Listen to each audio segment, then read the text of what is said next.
สบายดีเอฟซีคนวันนี้เราก็จะมาเลาะตลาดตามเคยทุกคน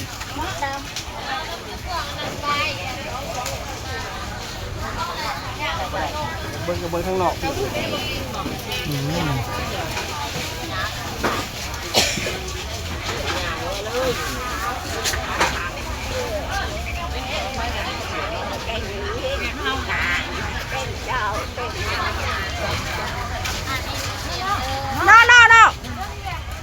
เงิน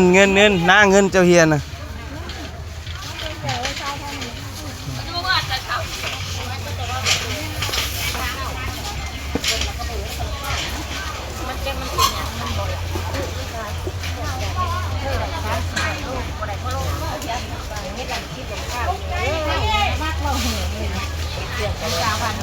ไปนี่เราหมดแรงหมดขนาด